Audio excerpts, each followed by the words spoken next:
Class 11 के लिए ये इस ब्लॉक का आपका लेक्चर नंबर 2 है। इस टॉपिक के अंतर्गत आप जिन जिन चीज़ों को पढ़ेंगे वो होगा atomic and ionic radii, ionization enthalpy, metallic and electropositive behaviour, oxidation state, melting and boiling point और डेंसिटी। इतने पीरियोडिक प्रॉपर्टीज़ के बारे में आप ग्रुप नंबर 1 के बारे में इनको पढ़ेंगे। आइए एक एक करके। हमें पता है जो ग्रुप नंबर 1 के एलिमेंट अल्कली मेटल जो हैं वो अल्कली मेटल अपने पीरियड का काफ़ी बड़ा साइज रखता है, काफ़ी बड़ा आकार का होता है, क्योंकि हमें पता है लेफ़्ट से राइट जाने पर आकार छोटा होता जाता, नोबल गैस का लास्ट में बड़ा हो जाता। नोबल गैस को हटा दीजिए तो इधर लेफ़्ट से राइट आपका साइज डिक्रीज होने लगा, इसलिए लेफ़्ट साइड में अल्कली मेटल काफ़ी बड़ा होता। बड़ा होने का कारण उस पर न्यूक्लियर चार्ज कम है, एटॉमिक नंबर कम है, नंबर ऑफ प्रोटॉन्स कम है और उसमें नंबर ऑफ ऑर्बिट सेम ही होते, इसलिए न्यूक्लियर चार्ज कम होने के कारण और न्यूक्लियस को उतनी मजबूती से न्यूक्लियस वैलेंस इलेक्ट्रॉन को नहीं खींच पाता, इसलिए उसका आकार बड़ा होता है। नेक्स्ट पॉइंट आप आए तो न्यूक्लियर चार्ज जो होता वो लेफ्ट से राइट इंक्रीज करता, नंबर ऑफ ऑर्बिट्स जो होता वो सेम होता, इसलिए साइज लेफ्ट से राइट डिक्रीज होता जाता। तो जी यहाँ हम अगर एलिमेंट के एटॉमिक रेडियस को देखें, अल्कली मेटल में हाइड्रोजन को हम हटा रहे तो lithium, sodium, potassium, rubidium, caesium और फ्रांसियम, तो आप इनके मेटलिक रेडियस को आप देखेंगे तो ऊपर से नीचे आने पर आपको साफ दिख रहा रेडियस इंक्रीज हो रहा, कोई और एक्सेप्शन यहाँ पर नहीं है। पूछा गया बताइए निम्नलिखित में से कौन सा ऐसा है जिसका एटॉमिक रेडियस या मेटलिक या आयनिक रेडियस सबसे बड़ा होगा। तो जैसे जैसे आप नीचे की तरफ चलेंगे ये रेडियस बड़ा होता जाएगा। तो यहाँ अगर गौर करें सोडियम, पोटाशियम, सीजियम और लिथियम में सबसे बड़ा कौन होगा? सीजियम, क्योंकि सबसे नीचे कौन आ रहा? सीजियम आ रहा।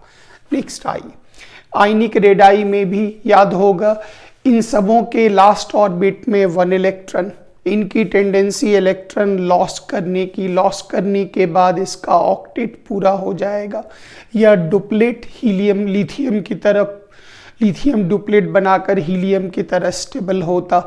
तो ये सब 1 इलेक्ट्रॉन का लॉस करता, मतलब सब पर पॉजिटिव चार्ज बनता। हमें पता है कैटायनिक रेडियस एटॉमिक रेडियस से छोटा होगा, तो ऑटोमेटिक है इनके रेडियस जो हैं वो छोटे होते गए। तो lithium, sodium, potassium, rubidium, caesium, francium सबको आप देखें तो आपको खुद ही महसूस होता जाएगा रेडियस इंक्रीज होता चला गया। अब इसमें क्वेश्चन आते, इसमें से किसका आयनिक रेडाई जो होगा वो सबसे बड़ा होगा या सबसे छोटा होगा? नीचे वाले का सबसे बड़ा और ऊपर वाले का सबसे छोटा, आप आराम से ढूंढ के निकाल सकते। वॉल्यूम, हमें पता है एटम का आकार स्फेरिकल होता है, एटम का आकार स्फेरिकल होता है।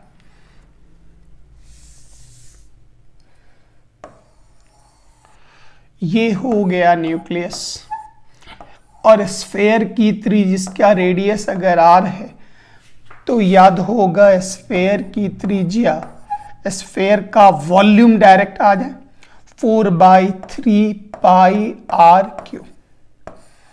इसका सीधा मतलब हो गया जिसका रेडियस बड़ा होगा उसका वॉल्यूम बड़ा होगा, जिसका रेडियस छोटा उसका वॉल्यूम छोटा। ऊपर से नीचे आने पर रेडियस बढ़ रहा, इसलिए वॉल्यूम का वैल्यू भी बढ़ता जा रहा। और यहाँ से एक क्वेश्चन आपको मिल गया, बताइए किसका वॉल्यूम ज़्यादा होगा? जो नीचे की तरफ रहेगा उसका वॉल्यूम ज़्यादा, जो ऊपर की तरफ रहेगा वॉल्यूम कम, कोई एक्सेप्शन नहीं। अगला टर्म आइए आयोनाइजेशन इंथैल्पी, सबका पढ़ा हुआ।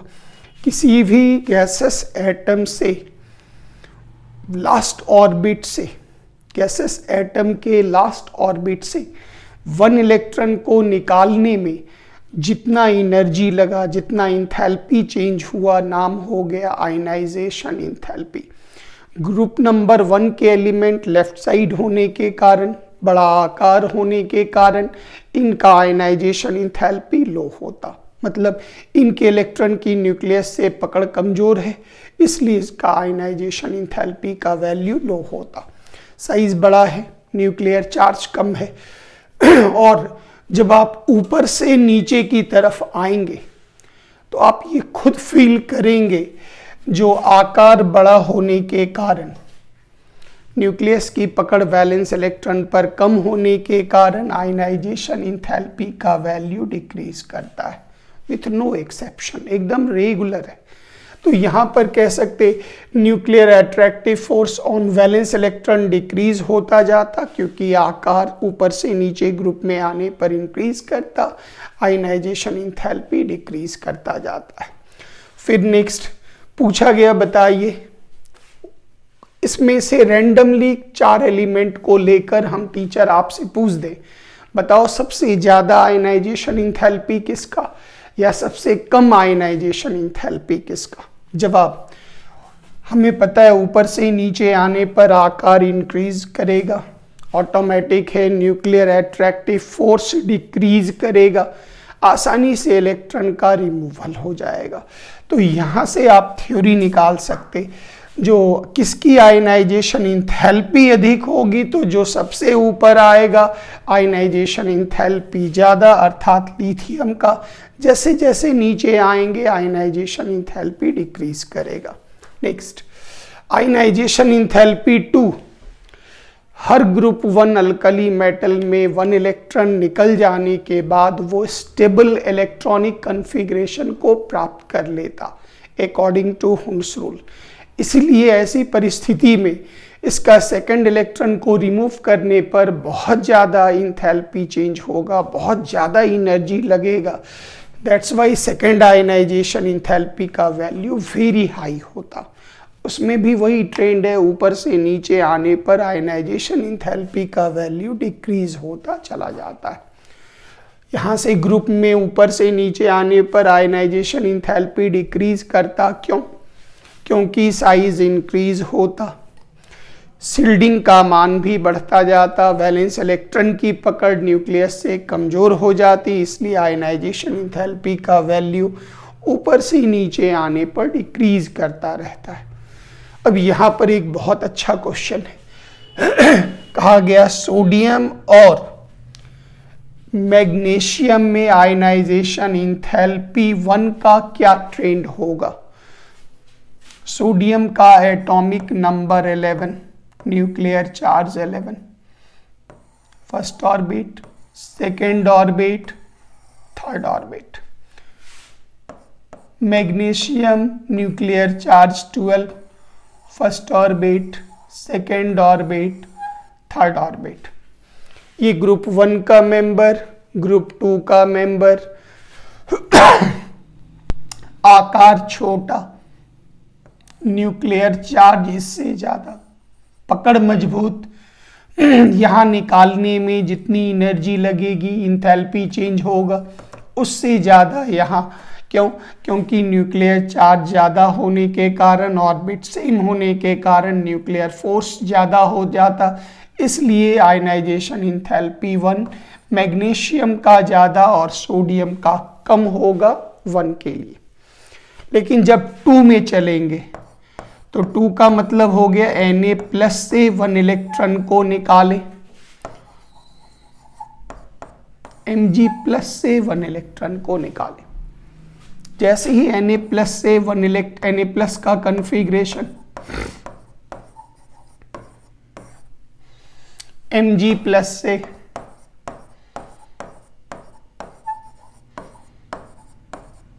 ये याद कीजिए स्टेबल कॉन्फ़िगरेशन, वैसे भी 2-8 स्टेबल, इसकी स्टेबिलिटी इसकी तुलना में कम, क्योंकि ये 281 ऑटोमेटिक है। यहाँ से इलेक्ट्रॉन को रिमूव करने में ज़्यादा एनर्जी लगेगा, इसलिए आयनाइजेशन इंथैल्पी 2 सोडियम का ज़्यादा और मैग्नीशियम का कम होगा। आराम से ये टॉपिक आप समझ सकते हैं। नेक्स्ट आइए, metallic and electropositive behaviour. Metal उसे कहते हैं जिस एलिमेंट की टेंडेंसी इलेक्ट्रॉन लॉस करने की होती। तो जब ग्रुप 1 में देखें, हाइड्रोजन को छोड़ दें, तो ग्रुप 1 में अगर देखें, अल्कली मेटल्स में देखें, तो ऊपर से नीचे आने पर आकार बड़ा होता जाता, शील्डिंग इंक्रीज करता, न्यूक्लियर अट्रैक्टिव फोर्स कमजोर पड़ता जाता, तो लॉस करने की टेंडेंसी बढ़ती चली जाएगी। इसलिए किसी ग्रुप में ऊपर से नीचे आने पर मेटलिक प्रॉपर्टीज का मान बढ़ता है। इलेक्ट्रोपॉजिटिव एलिमेंट उन एलिमेंट्स को कहते हैं जिनकी टेंडेंसी इलेक्ट्रॉन लॉस करने की होती है। तो जिनका भी आकार बड़ा होगा, आयनाइजेशन इंथैल्पी लो होगा, उनकी लॉस करने की टेंडेंसी अधिक होगी। तो यहाँ पे पूछा गया, बताए सबसे अच्छा मेटल कौन होगा। तो अगर सबको देखें, सब ग्रुप नंबर 1 के एलिमेंट्स, तो ग्रुप नंबर 1 के एलिमेंट्स में जैसे जैसे आप नीचे जाएंगे आपको फील होगा जो आकार बड़ा, ionization enthalpy low, easy loss of electron, तो lithium, sodium, potassium, rubidium, caesium, तो सबसे बड़ा आकार सीजियम का। इसलिए सबसे अच्छा मेटलिक गुण किसका मिलेगा, सीजियम का मिलेगा। ग्रुप में ऊपर से नीचे आने पर मेटलिक और इलेक्ट्रोपॉजिटिव दोनों ही प्रॉपर्टी इंक्रीज करता। दिस इज द थ्योरी, आराम से आप निकाल सकते। सबसे अच्छा इलेक्ट्रोपॉजिटिव कौन, सीजियम सबसे अच्छा इलेक्ट्रोपॉजिटिव एलिमेंट हो गया। ऑक्सीडेशन स्टेट को अगर आप ध्यान दें तो ग्रुप नंबर 1 के एलिमेंट जितने भी हैं उनका कन्फिग्रेशन हो गया noble gas NS1, last orbit में 1 इलेक्ट्रॉन। इनकी टेंडेंसी हमेशा होगी 1 इलेक्ट्रॉन लॉस करने की, और 1 लॉस करने के कारण कौन सा चार्ज बनेगा, तो कॉमन ऑक्सीडेशन स्टेट कितना मिलता, +1। +1 के बाद चूंकि ये नोबल गैस पहुंच जाता, तो अब एक और इलेक्ट्रॉन को रिमूव करने में बहुत ज़्यादा एनर्जी लगेगा। इसलिए सेकेंड आयनाइजेशन इंथैल्पी का वैल्यू वेरी हाई होने के कारण इसका स्टेबल ऑक्सीडेशन नंबर +1 होता है, स्टेट +1 होता। कहा गया आप ये बताएं अल्कली मेटल का स्टेबल ऑक्सीडेशन स्टेट कौन सा होगा, +1 होगा। क्यों, क्योंकि +1 इलेक्ट्रॉन ये आसानी से लॉस करके अपना इलेक्ट्रॉनिक कन्फिग्रेशन स्टेबल बना लेगा। रीजन क्या है, वैलेंस कन्फिग्रेशन, आयनाइजेशन इंथैल्पी 1 का मान लो और सेकेंड आयनाइजेशन इंथैल्पी का मान वेरी हाई, इसलिए स्टेबल ऑक्सीडेशन स्टेट +1 पाया जाता।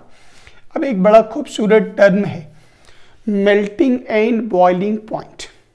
मेटल और मेटल के बीच में बनने वाला बॉन्ड होता metallic bond. Metallic bond directly proportional to charge, मतलब जितने ज्यादा चार्ज होंगे मेटल और मेटल के बीच की पकड़ उतनी मजबूत होगी।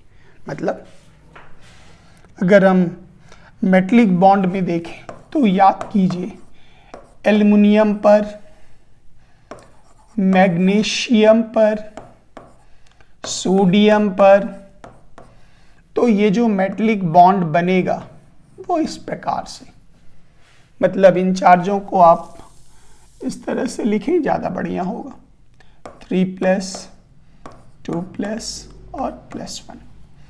तो जितने ज़्यादा चार्ज होंगे ऑटोमेटिक है इनके बीच का जो एट्रैक्टिव फोर्स होगा वो उतना ज़्यादा मजबूत होगा, पकड़ उतनी मजबूत होगी, और पकड़ जितनी मजबूत होगी उसका मेल्टिंग और बॉइलिंग पॉइंट उतना ज़्यादा हाई होगा। लेकिन दुर्भाग्यवश ग्रुप नंबर 1 के एलिमेंट्स का बड़ा आकार होने के कारण, क्योंकि इसमें एक फैक्टर और है, metallic bond strength inversely proportional to size. Size जितना ज़्यादा बड़ा होगा उसके बीच की पकड़ उतनी कमज़ोर होगी। तो ग्रुप नंबर 1 अर्थात अल्कली मेटल्स में साइज भी बड़ा है, लेफ्ट से राइट जाने पर साइज छोटा तो साइज भी बड़ा है। एटॉमिक नंबर लेफ्ट से राइट इंक्रीज किया, इसका मतलब लेफ्ट वाले का एटॉमिक नंबर सबसे कम पीरियड में, मतलब उस पर न्यूक्लियर चार्ज भी बहुत कम, तो न्यूक्लियर चार्ज भी कम है, साइज भी बड़ा है। ये दो फैक्टर इसके मेटलिक बॉन्ड के बीच के पकड़ को कमजोर बना देता और इसी कारण से अल्कली मेटल के मेल्टिंग और बॉइलिंग पॉइंट का मान लो होता। नंबर 1, ग्रुप में ऊपर से नीचे आने पर आकार और बड़ा, पकड़ और कमजोर, ऑटोमेटिक है, मेल्टिंग और बॉइलिंग पॉइंट का मान ग्रुप में ऊपर से नीचे आने पर डिक्रीज करता जाता। आइए इस पॉइंट को निकालते चलें। अल्कली मेटल्स के मेल्टिंग और बॉइलिंग पॉइंट लो होते, क्यों? क्योंकि इसमें मेटलिक बॉन्ड की शक्ति कमजोर होती, पढ़ा चुके।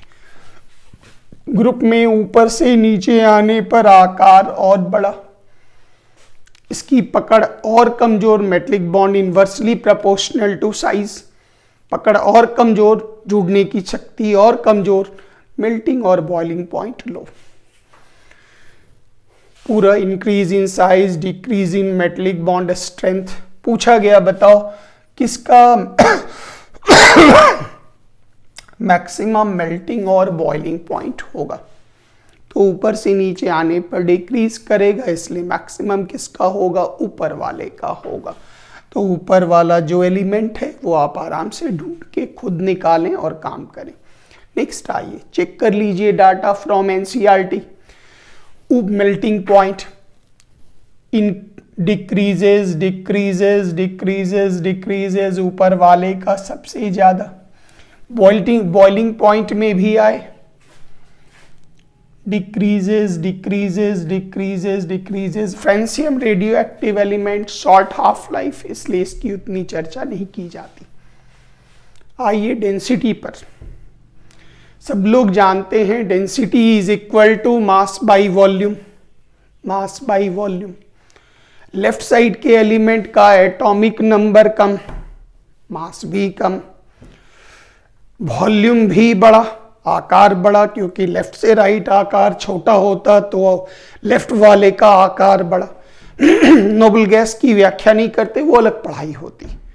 तो आकार भी इनका बड़ा है, मास भी कम है, तो मास अगर कम और वॉल्यूम अधिक तो ऑटोमेटिक है डेंसिटी का मान लो होगा।